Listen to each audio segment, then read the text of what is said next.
Hello, bienvenue sur notre chaîne. Pensez à vous abonner à notre chaîne, à activer la cloche de notification, à commenter cette vidéo, à la liker, à la partager. Aujourd'hui, on va parler visualisation. Sur quel principe scientifique repose l'efficacité de la visualisation et comment tu peux visualiser toi pour atteindre tes objectifs. Alors, en préambule, quel que soit l'objectif que tu as, quel que soit le domaine de ta vie, que ce soit avoir une relation de couple épanouissante, avoir une carrière fulgurante, avoir une santé insolente, avoir une peau glowy, peu importe l'objectif que tu as. Pour atteindre tes objectifs, il va toujours falloir que tu actives les trois mêmes piliers. Le succès, c'est mécanique. Tu vas devoir activer ton mindset, ta motivation et les mécanismes. Le mindset, c'est la façon dont tu penses, c'est la façon dont tu réagis aux circonstances. Ta motivation, c'est l'énergie avec laquelle tu vas aller jusqu'au moment de passer la ligne d'arrivée. Et les mécanismes, ce sont les processus que tu vas utiliser pour courir jusqu'à cette fameuse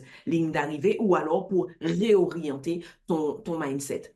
Il y a un mécanisme, c'est un processus dont l'efficacité a été prouvée. Ce sont des processus qui ont déjà été utilisés par des personnes qui ont du succès, quel que soit le domaine. Et donc, ce sont des choses dont tu sais qu'elles sont efficaces et que tu peux utiliser pour toi-même. C'est pour ça qu'aujourd'hui, je vais parler avec toi du mécanisme qui est pour moi le plus répandu, dont on a le plus entendu parler, mais qu'on connaît le moins bien, dont on sait le moins pourquoi il fonctionne. Et c'est pour ça que tu rencontres tellement de gens qui te disent non, mais la visualisation, ça fonctionne pas. Ce sont des charlataneries. Ça fonctionne, ça a été prouvé scientifiquement et c'est utilisé par des millions de personnes qui ont un succès complètement insolent. Donc, je t'explique aujourd'hui comment faire pour utiliser la visualisation toi-même. Lao Tzu, est-ce que ça te dit quelque chose? Lao Tzu disait, fais attention à tes pensées, elles deviennent tes mots. Fais attention à tes mots, ils deviennent tes actions. Fais attention à tes actions, elles deviennent, tes habitudes. Fais attention à tes habitudes. Elles deviennent ta personnalité. Fais attention à ta personnalité. Elles deviennent ta destinée. Est-ce que tu as compris l'idée? Si tu as déjà entendu cette phrase, alors je t'avoue que là, si tu parles français, il y a des chances pour que tu l'aies entendue différemment, puisque moi, cette phrase, je l'ai apprise en anglais, je te l'ai juste traduite de l'anglais que je connais, mais tu vois à peu près l'idée. Si tu as déjà entendu cette phrase, tu es donc probablement familière de l'idée selon laquelle tes pensées ont un pouvoir, de l'immense pouvoir que détiennent tes pensées. Chaque jour, nous répétons des milliers, des centaines de milliers de pensées. Et ces milliers de pensées façonnent notre réalité. Ce qui est surprenant et qui nous incite à être réellement intentionnels sur la façon dont nous pensons et à pratiquer ce qu'on appelle de la métapensée, nous regarder penser, c'est que selon les études, à peu près 90% de nos pensées sont des pensées répétitives. C'est-à-dire qu'à peu près 90% des choses que vous allez penser aujourd'hui, vous les avez pensées hier. Ce qui veut dire que si par le plus grand des hasards, vous avez l'habitude de vous dire de petites quenouilles sur vous ou de petits immondices sur vous, vous les répétez encore et encore et encore et encore. Ça sape votre estime de vous et votre confiance en vous, ce qui va entraver votre capacité à passer à l'action et à atteindre des objectifs. Quand on essaie de contrôler délibérément certaines de nos pensées avec des techniques telles que la visualisation, par exemple, eh bien, on se donne nous-mêmes, on se ménage un considérable avantage concurrentiel. Qu'est-ce que la visualisation concrètement? C'est l'action de créer des images mentales pour nous aider à comprendre et ou à atteindre un certain objectif. C'est un processus qui va impliquer tes sens. Pour que ta visualisation fonctionne, tu dois engager le plus de sens possible. Et c'est souvent là que le plan échoue parce qu'on se contente d'essayer d'imaginer des choses dans notre cerveau. Mais pour certaines personnes, leur cerveau n'est pas visuel. Et pour d'autres personnes, ça ne suffit pas simplement. Donc, dans ce processus implique tes sens, implique ta créativité. Il va falloir que tu sois en mesure d'imaginer quelque chose que tu ne connais pas. Et si à cette minute, tu as envie de me dire, ouais, mais si je ne le connais pas, je ne peux pas l'imaginer, tous les dangers que tu imagines, tous les obstacles que tu imagines, toutes les peurs que tu nourris, tu ne les connais pas non plus. C'est aussi de l'inconnu. Ça montre que tu n'as pas de problème de créativité. Il va donc falloir que tu utilises ta créativité et que tu la diriges d'une façon différente de ce que tu as l'habitude de faire. Et enfin, tu vas utiliser ton imagination. La visualisation est un processus qui engage tes sens, ta créativité et ton imagination. La visualisation va te permettre de diriger tes pensées pour être en mesure de te concentrer sur ce qui est important pour toi et intentionnellement d'assister à certains détails de la situation et de graver ces détails de la situation dans ton cerveau. Un peu comme pour créer des souvenirs, une mémoire de quelque chose qui ne s'est pas encore produit. Les personnes qui utilisent régulièrement la visualisation sont des personnes dont les études disent qu'elles sont plus motivées que les autres et qu'elles ont un niveau de confiance en elles supérieur aux autres. Mais plus tard, tu vas comprendre pourquoi. Tu vas comprendre sur quel mécanisme scientifique repose ces conclusions. La visualisation est utilisée dans le sport, dans la méditation, dans la prière et encore plus. J'insiste sur la prière. Lorsque vous priez, si vous priez, en fait, dans la Bible, il dit, demandez, frappez, on vous ouvrira. Mais en fait, il faut que quand tu frappes, tu imagines ce qu'il y a derrière la porte, en fait. C'est ça l'idée. Tu peux utiliser ta prière la visualisation pour préciser ta prière et avoir une idée claire, une idée précise de ce pourquoi tu demandes de l'aide, de l'assistance, du renfort ou autre chose. L'idée est que ça va te permettre non seulement d'être précis et de diriger ton focus, mais ça va en plus te permettre d'être sûr d'identifier le moment où la prière aura été réalisée. Donc, la visualisation peut être utilisée, comme je l'ai dit, est utilisée dans le sport, dans la méditation, dans la prière, dans la poursuite d'objectifs et tellement plus. La visualisation requiert que nous soyons totalement présentes dans l'instant et que nous nous appuyions sur un mindset de croissance. Ce qu'il y a d'extraordinaire avec la visualisation, c'est qu'il y a un effet cumulé, un phénomène cumulatif de la visualisation. Les petites choses que tu visualises s'ajoutent les unes aux autres pour rendre plus véridique, véritable, vraisemblable ce que tu es en train de visualiser. Et c'est comme ça que la visualisation emmène les gens, rapproche les gens du succès et tout ça est basé sur l'idée que la pensée précède l'action. Si dans ta pensée, tu as conçu quelque chose, il y a de fortes chances pour que ton cerveau soit prêt à faire face à cette chose, à identifier cette chose, à réagir à cette chose. Mais comment ça marche? Comment ça marche et est-ce qu'on peut réellement imaginer nos succès dans notre tête? La visualisation dans notre cerveau. Notre cerveau est constamment en train d'évoluer, en train de grandir, en train de changer et en train de s'adapter. Et au fur et à mesure qu'on s'engage dans les expériences de notre quotidien, notre cerveau va renforcer ou affaiblir certains circuits neuronaux. Et ces expériences qui vont renforcer et ou affaiblir nos circuits neuronaux ne sont pas obligées d'être des expériences physiques.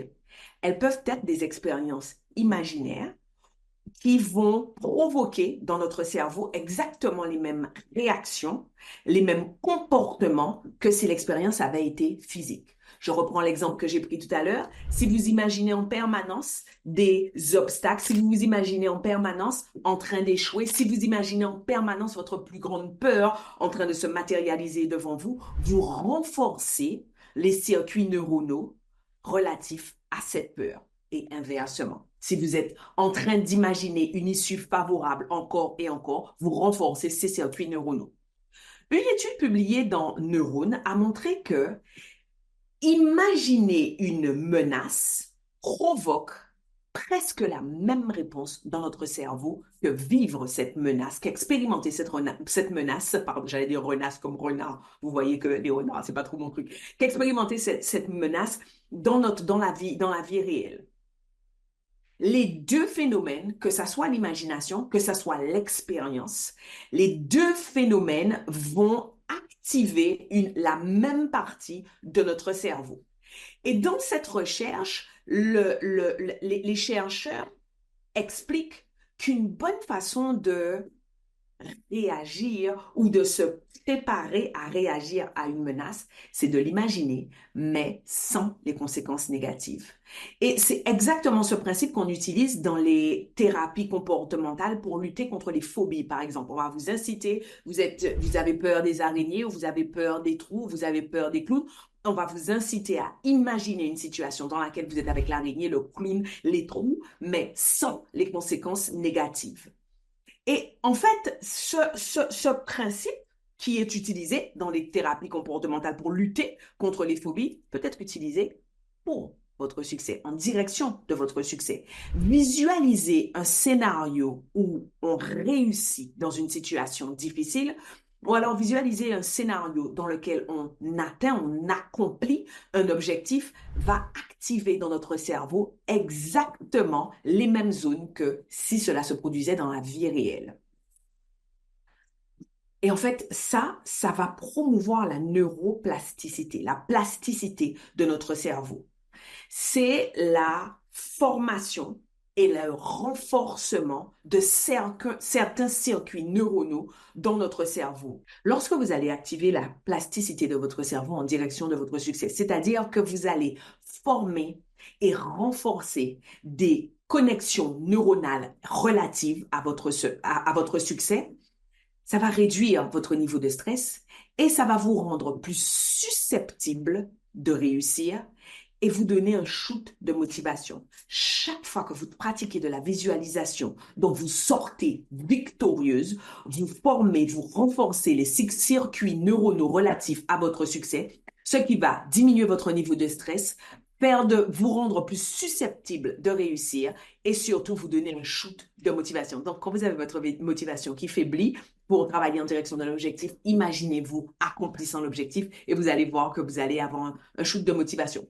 Une autre étude publiée en 2017, qui était une étude de l'Université de Windsor, elle a montré que plusieurs professionnels ont expérimenté une diminution notable de leur stress et de leur niveau de stress et de leur niveau d'anxiété après avoir visualisé. Dans cette étude, on a demandé à des chirurgiens novices, des internes en chirurgie, de visualiser des interventions chirurgicales avant de pratiquer eux-mêmes l'intervention chirurgicale. On a aussi demandé à des étudiants, à des élèves infirmiers, d'utiliser la visualisation pour pratiquer leurs gestes quotidiens.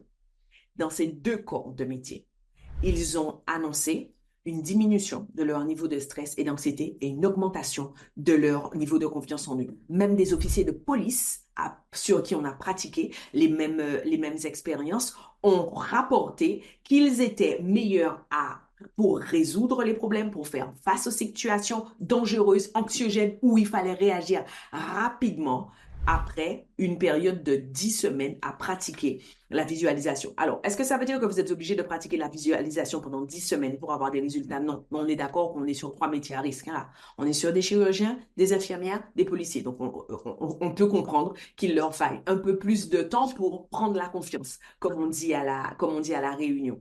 J'imagine que votre succès n'implique pas de sauver ou de mettre en danger la vie de qui que ce soit. Donc, la visualisation va probablement fonctionner et vous donner des résultats beaucoup plus vite que ça. En gros, ce que ces gens qui exercent des métiers à risque ont fait, c'est qu'ils ont été capables de répéter les situations difficiles, de s'entraîner sur des situations difficiles sans les expérimenter dans la matière. Et en fait, en faisant ça mentalement, ils ont eux-mêmes pratiqué leur réponse au stress, aux obstacles, à l'inquiétude, à la peur, à l'inconnu.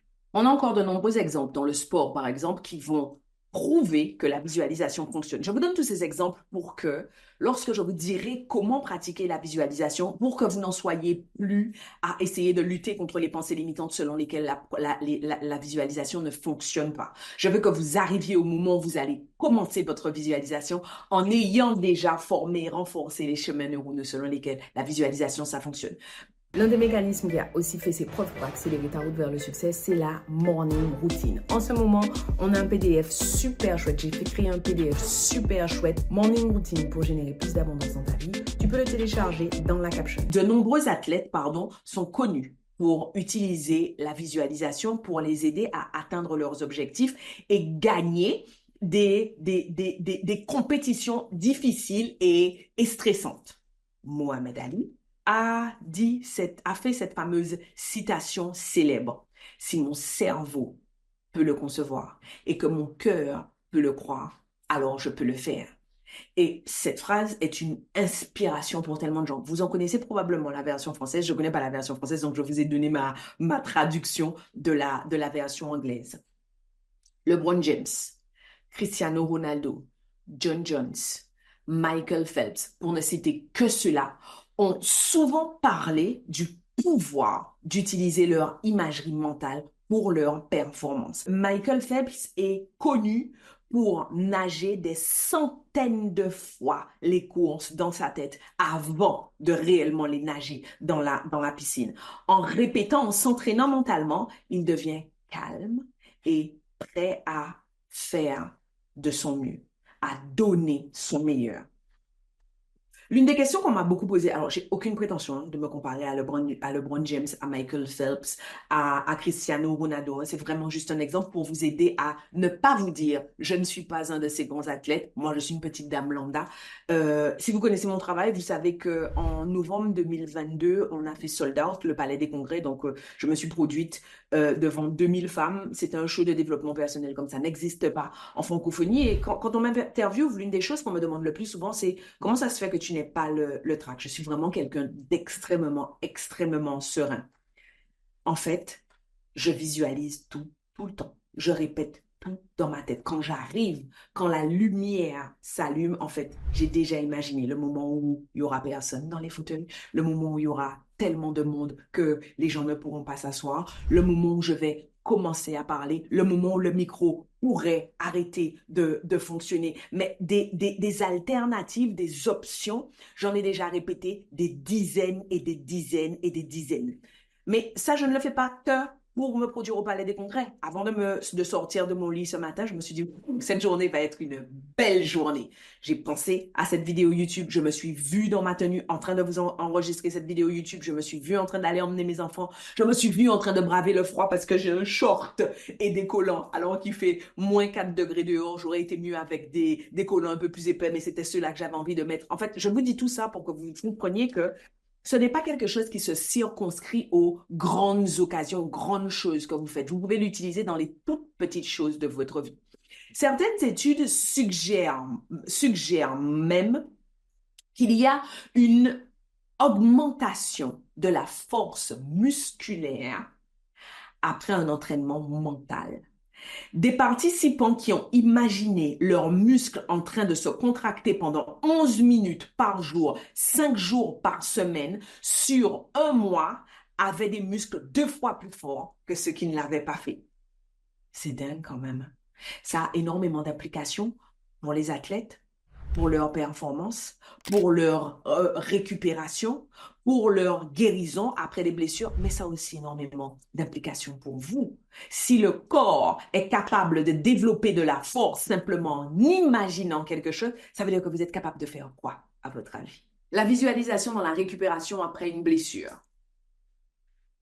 L'une des façons dont on peut optimiser la guérison, la récupération après une blessure, c'est en renforçant la connexion entre le cerveau et les muscles. Quand des sportifs ont eu une blessure physique importante, pour speeder, accélérer le processus de guérison, on va renforcer la connexion cerveau-muscle. Voilà ce que les études ont montré. En plus d'un travail énorme sur leur mindset, les sportifs qui utilisent leur imagination pour créer une expérience de guérison totale vont accélérer leur processus de guérison. Juste en pensant à bouger chaque muscle, les muscles avec lesquels ils ont du mal, ou les muscles qui sont blessés, ou les muscles qui ont besoin de récupérer, juste en l'imaginant, ils vont activer les fibres du dit muscle sans les bouger. Les sportifs vont aussi imaginer bouger le muscle, vont aussi imaginer le muscle devenant de plus en plus fort et se comportant de plus en plus normalement. Ça va augmenter le sentiment de contrôle, ça va augmenter le sentiment de focus, ça va augmenter la confiance en soi et toujours selon les études, ça va accélérer le processus de guérison. En gros, quand vous faites ça, vous entraînez simplement votre cerveau à imaginer ce que vous voulez voir se produire plutôt qu'à imaginer ce que vous ne voulez pas voir se produire. Or, ce que les études montrent, c'est que par un phénomène appelé le biais de négativité, qui est l'un des mécanismes qu'utilise notre cerveau pour simplifier le quotidien, par le biais de négativité, vous avez tendance à vous concentrer plus, ou l'être humain a tendance à se concentrer plus sur ce qu'il ne veut pas voir se produire que sur ce qu'il veut voir se produire. C'est le biais de négativité, c'est ce qui nous permet de ne pas nous mettre en danger. Et donc, en faisant ça, vous allez orienter votre énergie. Vous allez orienter tout le pouvoir de guérison, tout le pouvoir de création de votre cerveau vers ce que vous voulez voir se produire. Et ça n'est pas obligé de ne se produire que dans votre cerveau. Il n'y a pas que la visualisation classique où je ferme les yeux et j'imagine quelque chose qui fonctionne et qui vous permet de faire une véritable visualisation. Vous pouvez aussi le faire grâce à votre bullet journal, vous pouvez le faire en écrivant à l'intérieur de votre journal, vous pouvez le faire en méditant, vous pouvez le faire en priant, vous pouvez même le faire en rêvant. Et ça a déjà aidé des centaines de milliers de patients qui devaient récupérer d'accidents physiques, c'est prouvé par la recherche. Ce qui veut dire que si vous avez un petit peu de mal à visualiser en restant immobile et en pensant à des choses, vous pouvez diriger vos rêves. Ça demande un peu de pratique, mais ça se fait. Mais vous pouvez beaucoup plus simple. Utilisez un bullet journal, journaler, méditer ou prier. Essayez de vous imaginer quand vous méditez ou quand vous priez. Essayez d'imaginer les scènes que vous voulez voir se produire avec autant de détails que possible. Alors, pour les rêves, il s'agit des rêves lucides. Je vous propose que ça, on y revienne dans une autre vidéo parce qu'il nous faudra au moins 4 ou 5 vidéos pour parler des rêves lucides. Mais maintenant, on va passer à la partie qui vous intéresse. Que ce soit via la journalisation, via votre imagination, via vos rêves. Le truc pour que votre visualisation fonctionne, pour que la visualisation fonctionne, est d'impliquer autant de sens que possible, hein, et d'être aussi spécifique que possible. Les visualisations floues, ça ne fonctionne pas. De la même façon que je veux être heureuse, ce n'est pas un objectif, eh bien, vous le voyez bien que ce n'est pas un objectif. Parce que quand vous visualisez, vous avez du mal à visualiser le bonheur. Vous allez vous visualiser dans des situations spécifiques qui vont être relatives au curseur du bonheur pour vous. Vous allez vous imaginer soit dans un cadre spécial, soit avec des gens spéciaux, soit en train de faire quelque chose de spécial, soit en train de ressentir une émotion spéciale. Et c'est sur ça que vos objectifs doivent porter. C'est la même chose pour de la fixation d'objectifs et pour de la visualisation. Donc, vous devez impliquer autant de sens que possible et vous devez être aussi spécifique que possible. Vous allez choisir un objectif spécifique, précis. Je crois que j'ai une vidéo sur la fixation d'objectifs SMART. Vous allez choisir un objectif spécifique et vous allez imaginer tout ce qui est relatif à cet objectif. La situation, l'heure, l'endroit, les personnes avec lesquelles vous êtes, votre environnement et surtout, ce qu'on oublie beaucoup trop souvent, les émotions que vous ressentez. Qu'est-ce que vous ressentez? Qu'est-ce que vous êtes en train de vous dire? Comment vous vous sentez? Et enfin, vous allez imaginer, par exemple, ce que vous portez. Vous allez imaginer autant de détails que possible. Imaginez ce que vous pouvez sentir quand cette situation survient. Imaginez ce que vous pouvez voir. Vous devez vous voir en train de voir quelque chose. Imaginez les bruits autour de vous, comme le bruit d'aspirateur que vous entendez au loin. Sentez, ressentez les émotions. Placez-vous déjà dans les émotions dans lesquelles vous serez quand cette situation favorable va se produire. Pensez, imaginez le goût à l'intérieur de votre bouche. Une fois, je discutais avec quelqu'un et je disais que pendant que je visualise, je ressens très souvent le goût du fluocaryl dans ma bouche. Et je me suis rendu compte que, et je sens super fort, parfois au point d'avoir la tête qui tourne, je sens super fort l'odeur de mon parfum. Je me suis rendu compte que dans ma routine du succès, dans mon rituel du succès, je crois que j'ai aussi une vidéo sur ça, sur ma chaîne, dans ma routine du succès, je me brosse les dents systématiquement avant quelque chose de très important pendant au minimum 2 minutes 15 et je mets des tonnes de parfum pour être nimbée dans ma propre odeur. Donc, le succès a une odeur précise chez moi et il a souvent un goût extrêmement précis. Et en fait, ces petites choses que vous faites vont renforcer ces fameux chemins neuronaux. Aujourd'hui, ben, quand je me brosse les dents le matin, alors que ça n'a rien à voir avec quelques trucs, avec des choses extraordinaires que j'irai accomplir, ben, mon cerveau est déjà en mode wow, c'est quoi le succès du jour là? Parce que j'ai renforcé la connexion neuronale qui va lier une odeur, un goût à un niveau de succès. Vous pouvez faire ça avec les yeux fermés en étant complètement focus. Moi, j'aime bien la musique. La musique m'enveloppe vraiment. Donc, j'ai des musiques spécifiques que j'écoute pour des visualisations spécifiques ou j'ai des musiques spécifiques que j'écoute pour me mettre dans tel ou tel état. Mais vous pouvez aussi le faire en écrivant. Si vous êtes plutôt littéraire, mettez vos mots au service de votre succès, au service d'une imagination fructueuse qui soutienne votre avancée vers le succès.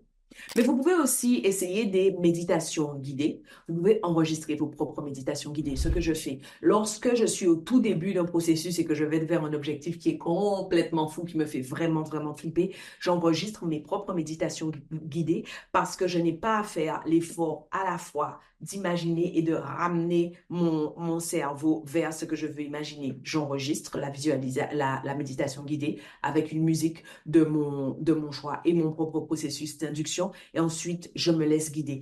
Et en général, au bout d'un certain temps, je n'ai plus besoin de la méditation guidée, je mets simplement la musique et hop, mon cerveau a l'habitude de faire ses petites affaires tout seul. Vous pouvez aussi utiliser des affirmations quotidiennes si vous voulez, si vous travaillez sur un objectif qui est relatif à votre estime de vous-même, faites des affirmations qui commencent par je suis. Si vous travaillez sur des objectifs qui requièrent de la confiance en vous, travailler sur des affirmations qui commencent par je peux. Ça, c'était juste la petite astuce du moment. Vous pouvez aussi utiliser un vision board. Alors, je montre toujours le même vision board dont je n'ai pas réussi à me séparer. C'était celui de 2021. Il y a des choses que j'ai accompli, 80% des choses qui sont dessus. Il y a deux choses que je n'ai pas accomplies. Mais en fait, l'idée est d'avoir un élément visuel qui va vous ramener à vos objectifs quand vous en perdrez la trace. Alors, mon astuce suprême pour que la visualisation fonctionne très bien quand on utilise un vision board, c'est de mettre un tout petit point sur votre image et de regarder l'image en vous rappelant que le point, c'est vous. Ça fonctionne vraiment très bien. Soyez aussi spécifique que vous pouvez l'être. Et ça va hacker votre cerveau et vraiment l'emmener dans la situation. Et au bout d'un moment, vous allez vous retrouver inconsciemment à vous engager dans les réactions, les attitudes, le mindset qui vont promouvoir votre succès, votre vision, la manifestation de votre vision dans votre quotidien. Tu peux intégrer la visualisation à ta morning routine. Ça tombe bien, la morning routine fait partie des mécanismes qui favorisent le succès. En ce moment, j'ai un PDF canon que tu peux télécharger dans la caption qui va t'aider à améliorer la qualité de ta morning routine et tu pourras y ajouter tout ce que tu viens d'apprendre sur la visualisation. Alors, quel objectif voulez-vous atteindre? Ça peut être faire cette super présentation en public, cette super prise de parole en public. Ça peut être perdre quelques kilos. Ça peut être avoir de meilleures performances à la gym. Ça peut être une meilleure maman, être une meilleure partenaire, être mieux toute seule, retrouver votre santé après une blessure ou après une épreuve, quel que soit votre objectif. Y ajouter un mécanisme qui a prouvé son efficacité, et en l'occurrence, la visualisation pourrait drôlement vous aider. Je ne vais pas vous laisser là. Je vais vous donner la technique qu'utilise Michael Phelps et qu'utilisent maintenant tellement de nageurs pour parfaire leur processus de préparation de leur visualisation. Mieux tu seras préparé à visualiser, mieux tu visualiseras. Alors, quelle est la première étape?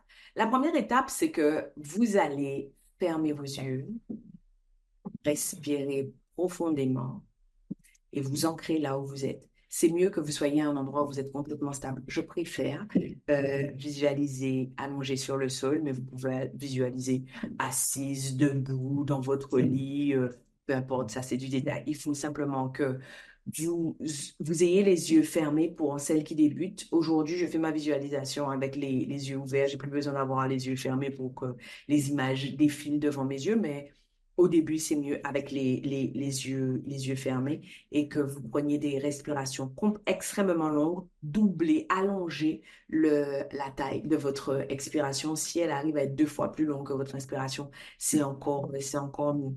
Et ensuite, vous allez utiliser votre imagination pour naviguer à l'intérieur de la situation avec laquelle vous êtes en train de lutter en ce moment ou avec laquelle vous avez peur de vous retrouver à lutter dans votre futur. Normalement, à ce moment, si vous utilisez correctement votre imagination et que vous mobilisez l'intégralité de vos sens, vous allez commencer à ressentir la situation et vous allez commencer à ressentir l'inconfort. Tout ce qui est relatif à la situation doit être dans votre exercice de visualisation. La température, l'odeur de l'air, la sensation dans votre ventre ou dans votre gorge, la sensation de main moite. En fait, si vous faites ça correctement, au bout d'un moment, vous allez réellement sentir l'inconfort physique que provoquerait la situation, la situation que vous ne voulez pas voir survenir. La visualisation, c'est aussi efficace que ça. Et maintenant, il est temps de répondre. Sentez l'inconfort et maintenant répondez. Vous ne voulez pas abandonner. Vous voulez coller au plan que vous vous êtes fixé. Vous voulez répondre de telle façon. Vous voulez reprendre votre souffle de telle façon. Vous voulez prendre du recul de telle façon. Les applications sont infinies. L'idée est que vous imaginiez précisément ce que vous ne voulez pas voir survenir, qui survienne, et que vous vous voyez apporter la réponse qui pour vous est la réponse la plus susceptible de vous rapprocher de votre succès. Vous pouvez utiliser des éléments physiques qui vont vous rapprocher de la situation. S'il y a un parfum particulier qu'il y aura à cet endroit-là, s'il y a une texture particulière, utilisez tout ce qui pourrait vous aider à vous sentir vraiment dans la situation.